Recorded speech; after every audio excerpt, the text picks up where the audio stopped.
Human beings don't fly. For me, what has always worked is having the small next dream, the next step.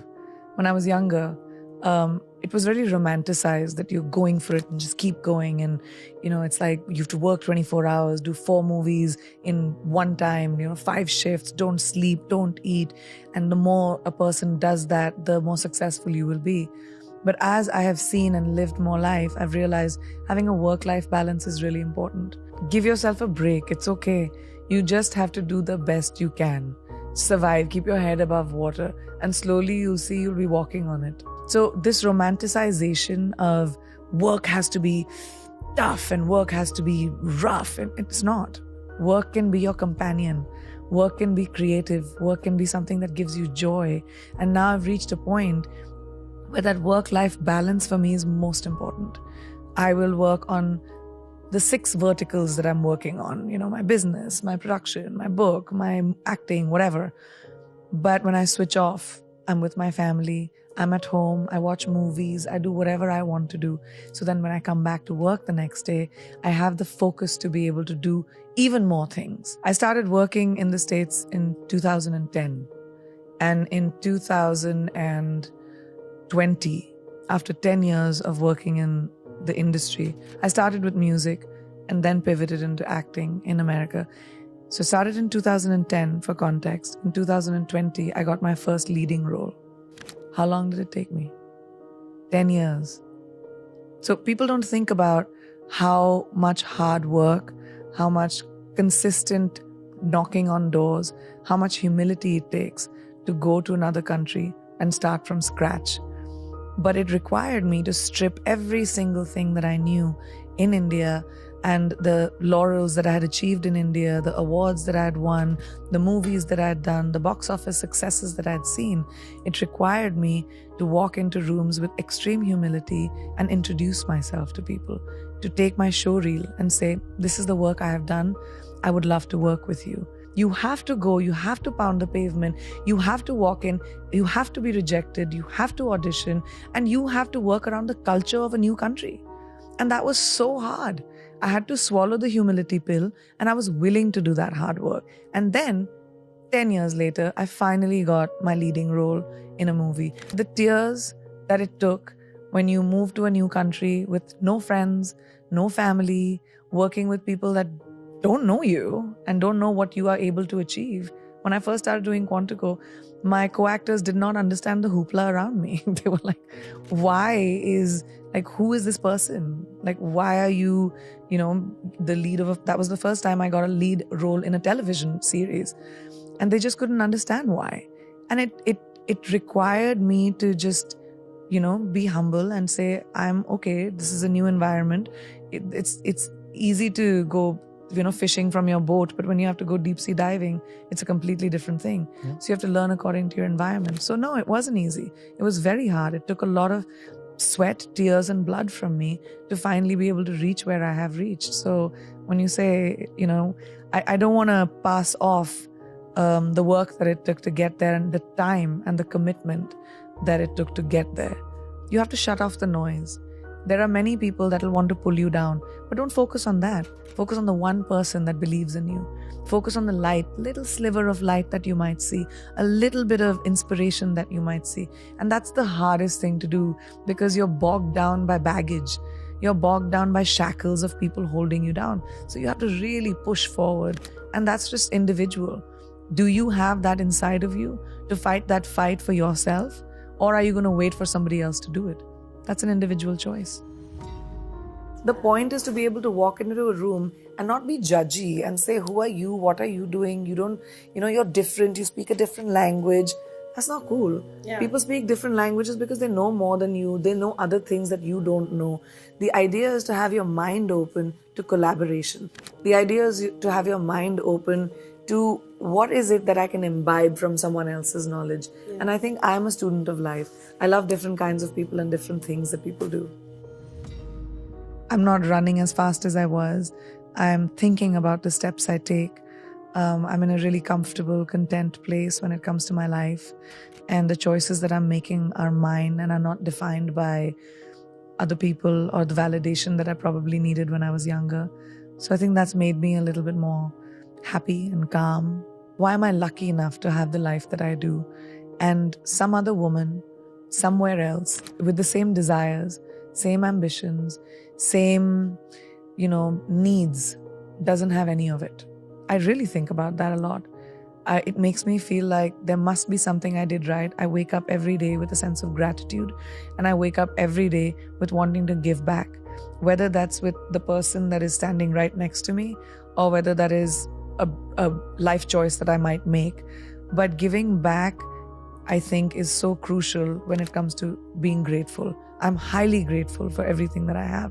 And I do think that maybe I did something right, that I've been blessed with the opportunity of having the life, being born to the parents that I was, being able to have the opportunity of making my own choices, having agency in my own life. If you think about women around the world, so many don't have that. Like, complete choices are made for themselves. But my parents told me, you have to have your opinion. It can be very scary. I mean, this generation of girls is fearless, and there's so many girls that take charge of their own lives, and they say, I'm not going to fit into the cookie cutter mold that probably my mother did or my grandmother had to. And it's so, I have goosebumps right now just thinking about it. I meet so many young women who have changed the trajectory of their families because of the choices that they've made. I think my message would be that there's a lot of noise around us and people that tell us to be a certain way. I was talking the other day about someone that when I went to convent school, I had this thing called moral science, a subject called moral science, which taught me how women should be seen, not heard, the lengths of our skirts, how we should sit with our legs. There's so much that is being told to women that to be a good girl, you have to be a certain way. Good girls don't make history. Bold girls make history. Bold people make history. So if you want to be the lead actor of your movie, which is your life, you've got to take choices that might be contrary to what you've heard. And that empowerment may or may not come from your parents, may or may not come from your family or boyfriend or whoever you're around. It comes from you. And that no one can do. If you don't have that encouragement in your home, try to find it in your gut, because no one's going to fix your life but you. I don't know. I don't think about the future. I'm not someone I plan for the future, but I don't think about how far I can go. I mean, who knows what my future holds for me. But what I can think about is my present. And like I said, I like to imbibe from people that I know. The reason I take new steps is because I see someone else doing something new and I'm like, what can I do that'll make me feel how I feel about this person?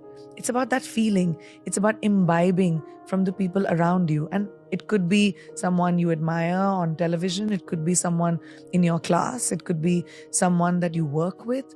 But when you see something that you admire about someone, imbibe it. And I just love the fact that you can have an idea today and monetize it.